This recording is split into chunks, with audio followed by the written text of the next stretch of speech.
अब कबीरदास रो रहे हैं,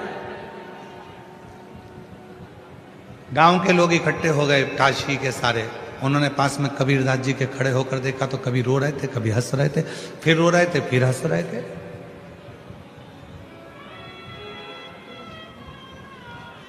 अरे कबीरा, कबीरा को हिलाया, क्या हुआ क्या? चलती चक्की देखी नहीं थी कभी जिंदगी में? कबीरदास जी ने कहा चक्की तो बहुत देखी थी, पर जो आज देखी वैसी कभी नहीं देखी थी। तो कहा आज चक्की में क्या देख लिया? कबीरदास जी बोले चक्की में देखा कि गेहूं के दाने अंदर जाते हैं और वो चक्की चलती है और सबको पीस कर आटा बना देती है। इसीलिए रो रहे हो?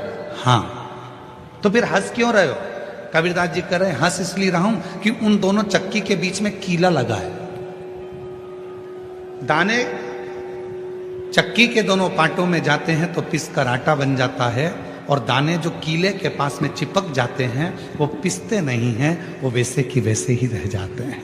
वो संसार के अंदर जो भी आया है, जिसने जन्म लिया है, वो संसार में, मोह में, माया में, काम में, लोभ में, तृष्णा में, वासना में, आसक्ति में सब दूर पिसाता जाएगा, पिसाता जाएगा। परिवार में, नातों में, रिश्तों में, कुटुंब में, कबीले में पिसाएगा और पिसाकर पूरा चूर चूर हो जाएगा। पर समझदारी उसी में है जो कीले के पास में आ गया। कीला कौन सा? तो कबीरदास जी ने तुरंत कहा वो ईश्वर, वो परमात्मा। और मेरे शंकर भगवान की शरणागति में, शिव की शरणागति उस कीले की तरह। एक शिवलिंग का दर्शन करेंगे तो एक गोल पिंडी के रूप में है, और जो उसके दाने जब कीले के पास जाते हैं तो पिसाते नहीं है। जो परमात्मा की शरणागति में आ गया फिर वो संसार में कभी पिसाता नहीं है, वो बच जाता है, बच गया।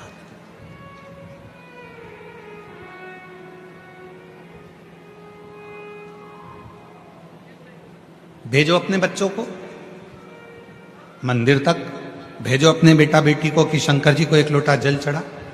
बेटियां कहेंगी मम्मी टाइम नहीं मिलता ऑफिस से, मम्मी पढ़ाई से, मम्मी इस काम से। पापा बेटे कहेंगे पापा टाइम नहीं है, मम्मी टाइम नहीं है। बेटा समझाओ, ठीक है, कुछ थोड़ा समय निकालो, थोड़ा।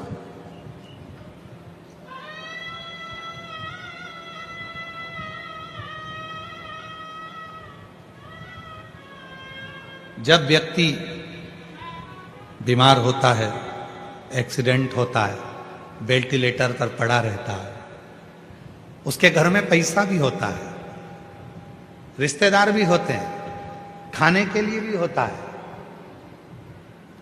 पैसे लगाने वाले अटैची भर के पैसे रखते हैं, डॉक्टर से कहते हैं तुम्हें जितना पैसा लगाना लगाओ, पर मेरे व्यक्ति को जिंदा कर दो, मेरे व्यक्ति को अच्छा कर दो।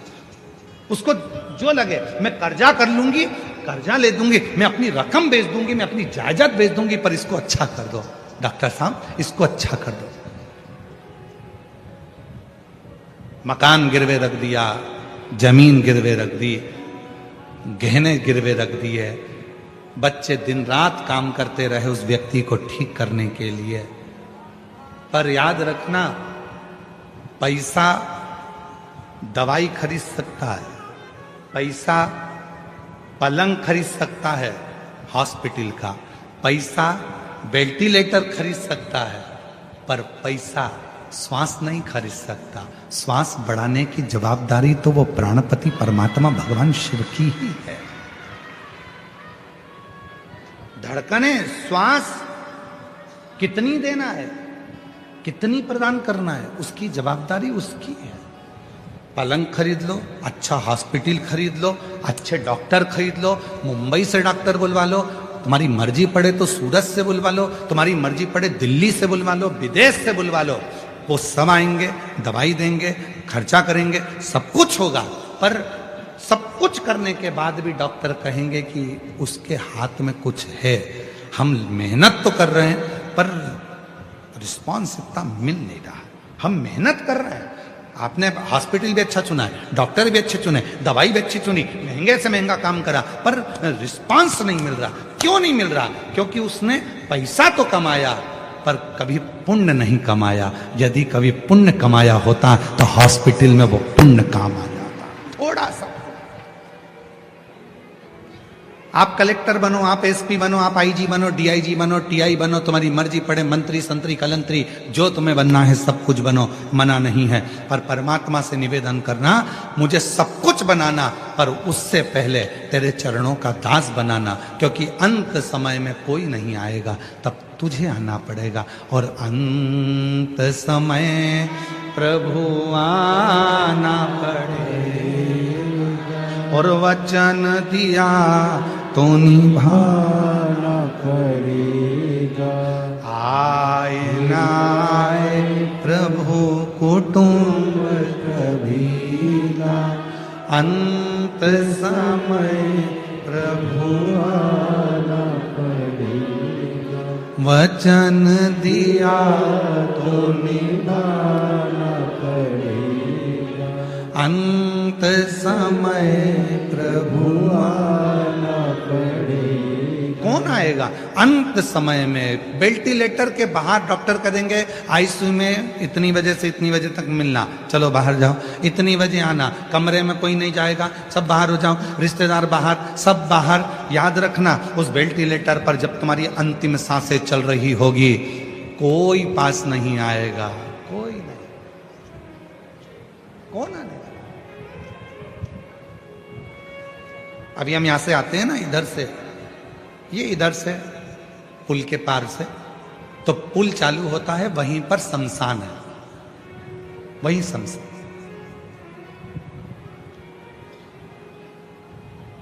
जिस दिन कथा चालू हुई थी उसके दूसरे दिन भी हमने देखा था कि कोई का अंतिम संस्कार हो रहा था।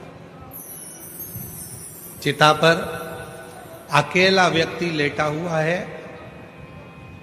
बाकी के सारे रिश्तेदार छांव में बैठे हुए हैं, पेड़ के, सब छांव। उसमें बेटा भी होगा, उसमें बेटी भी होगी, उसमें जमाई भी होगा, उसमें पति भी होगा, उसमें काका भी होगा, उसमें मामा भी होगा, उसमें रिश्तेदार भी होंगे। जो रिश्तेदार तुम्हारे धन के चक्कर में तुम्हें एक मिनट नहीं छोड़ते थे, आज वो तुम्हें चिता में लेटाकर छांव में पेड़ की बैठे हैं और बीड़ी सूड़ लगकर बीड़ी धुनक रहे हैं। कुछ बेटे बेटे तंबाकू मल रहे थे और मुर्दा जल रहा था, चिता पे लेटा था और वो तंबाकू खा रहे थे। कुछ बैठ के गप्पे लगा रहे थे, मुर्दा, इसमें कोई मामा था, इसमें कोई काका था, इसमें कोई चाचा था, इसमें कोई भाई था, इसमें कोई पापा था, इसमें कोई काका था, इसमें कोई जमाई था, इसमें कोई बेटा था। जितने बैठे थे उसमें सब रिश्तेदार थे, पर अकेला चिता पर जल रहा था। उस समय पर कोई नहीं था, कोई नहीं। जब तन में उठेगी महादेव तेरी आखिरी श्वास में, वो आएगा। जब तन में उठेगी ज्वाला, आग लग रही है, कोई नहीं आ रहा पास में। जब तन में उठेगी ज्वाला, कोई पास ना आने वाला। किसी के पास टाइम नहीं है। आज के जमाने में सबके पास समय इतनी कमी हो गई कि मुर्दे को जलाना है तो भी मोटरसाइकिल साथ लेकर जाते हैं, कितनी जल्दी जलेगा, और वहां भी इंतजार करते, जल्दी करो, जल्दी करो, जल्दी करो, जल्दी करो।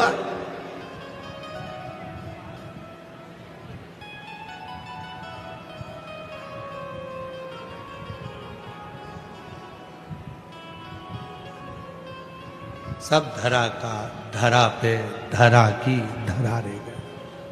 कौन है?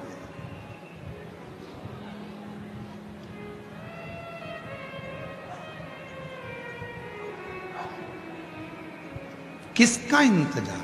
कौन करे? कौन? फिर याद आ गई वही वाली लाइन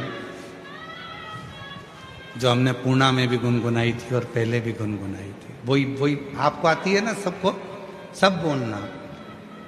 और भीड़ में तन्हाई में, प्यार की गहराई में, मुझे तुम याद आते हो, मुझे तुम याद आते हो। बहुत उलझ गए संसार सागर में, रिश्तों में, नातों में, कुटुंब में, कबीले में कोई नहीं आएगा। तब भीड़ में तन्हाई में, प्यार की गहराई में, मुझे तुम याद आते हो, मुझे तुम याद आते हो। कब याद आएगा परमात्मा? कब याद आएगा तुम्हारा एक लोटा जल? कब याद आएगी तुम्हें शिव महापुराण की कथा? जब तुम्हें उलझन आती है तब शिव याद आता है, जब तुम्हें तकलीफ आती है तब शिव याद आता है, जब तुम बहुत तकलीफ में अड़ जाते हो तब पड़ोसन से जाकर पूछते हैं क्यों, वो सीहोर वाले महाराज ने वो बताया था, वो कैसे करना चाहिए। तब तुम्हें याद आएगा कि शिव पुराण में मैंने ये सुना है, शंकर की कथा में मैंने ये स्मरण किया है, शिव की कथा में मैंने ये सुना है। मुझे तुम कथा सुनने के लिए मत जाना, अपने बाप से बात करने के लिए जाना, उससे थोड़ा बोलने के लिए जाना। वो तुम्हारे दुखड़े को समाप्त करे, वो तुम्हारे दुखड़े,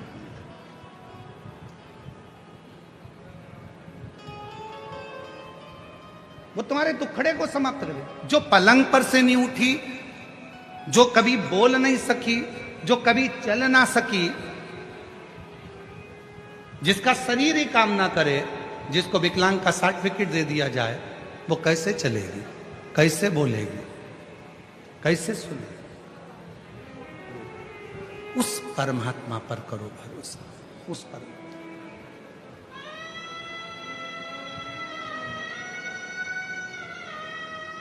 मैंने तेरे ही भरोसे बाबा, तेरे ही भरोसे हवा बिच उड़ती जाई, बाबा डोर हतो छड़ी ना कटी जाई।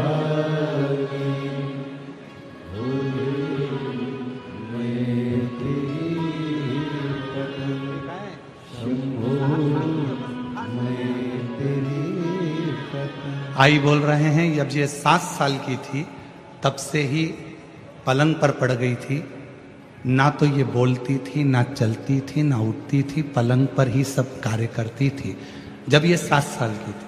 और आज बाबा की कृपा से खुद चलकर आई है, ये शिव की कृपा।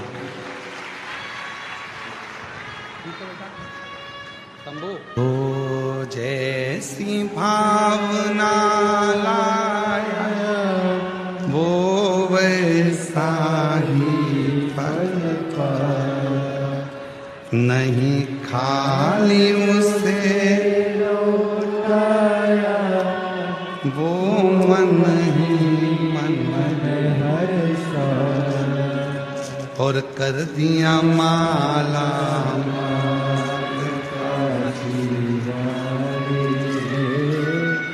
लुटा दिया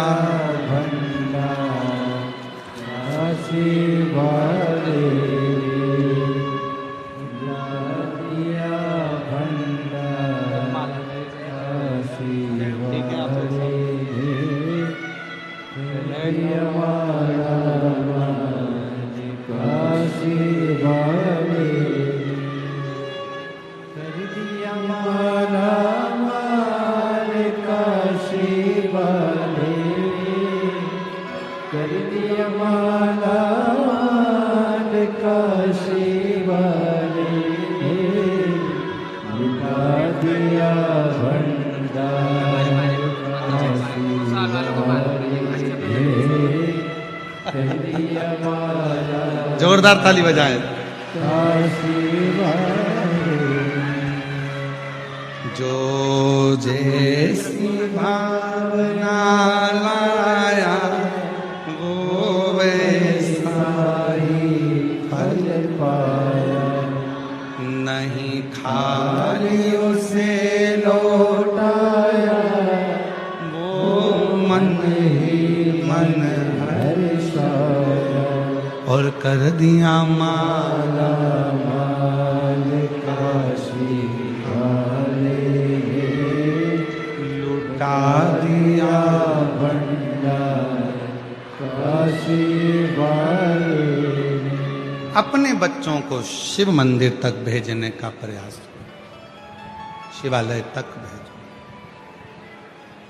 जब घर के बच्चे शिव मंदिर तक जाएंगे, शिवालय तक जाएंगे, शिवालय तक पहुंचेंगे तो याद रखना, वो बच्चे फिर कभी जिंदगी में किसी दूसरे के आगे उनको हाथ फैलाने की जरूरत नहीं पड़ेगी। शिवालय तक।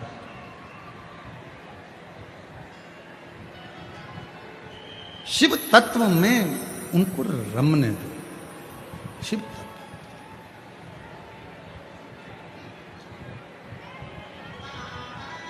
एक विश्वास, एक भरोसा, और जब भरोसा और विश्वास दृढ़ होता है तो शिव को मिलने में देरी नहीं होती। शिव मिलता है।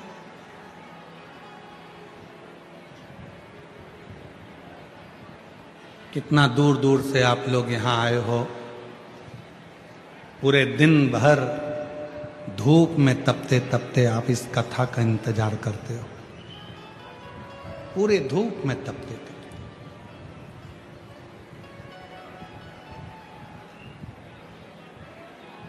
इस मन को परमात्मा तक लगाने का प्रयास करते हो कि कैसे भी शिव हमारे मन की बात को सुने, श्रवण कर, धारण कर।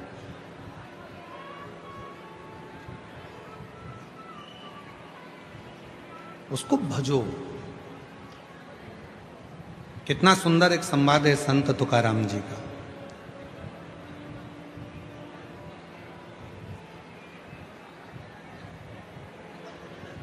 और आप लोगों तो भुसावल नगर के हो, ताप्ती पुराण में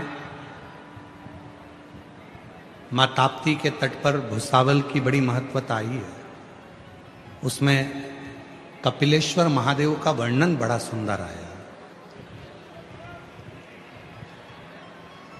मां ताप्ती के तट पर कपिलेश्वर महादेव में आप लोग गए दर्शन कर?